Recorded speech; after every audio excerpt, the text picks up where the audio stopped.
Baru-baru ini beredar video memperlihatkan dua pelajar SMP digerebek warga saat berduaan di toilet masjid di Desa Bendoharjo, Kecamatan Gabus, Kabupaten Grobogan, Jawa Tengah viral di media sosial.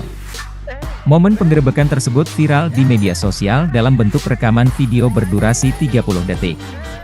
Salah satunya diunggah oleh akun Instagram Andreli48, Rabu 2 November 2022.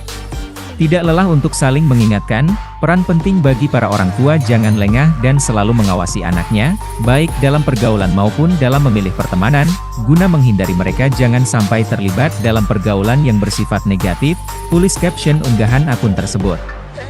Tampak dari rekaman video amatir tersebut, dua orang bocah yang diperkirakan berusia belasan tahun itu pasrah saat warga menghampiri mereka di pintu toilet masjid. Remaja putra berkaos hitam bercelana pendek berniat kabur terlebih dahulu disusul kemudian remaja putri berkerudung hitam keluar kamar mandi.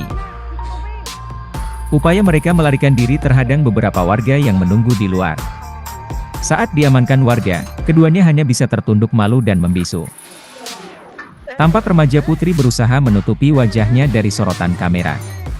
Dalam video tersebut, emak-emak yang geram ikut berteriak memarahi kedua sejoli di bawah umur tersebut. Sontak setelah video tersebut diunggah menuai berbagai komentar dari warganet. Raine, ojo tutupi. Iki masjid iki ora Ben kecekel. Masjid iki. Terima kasih sudah nonton. Jangan lupa like, subscribe, dan share ya.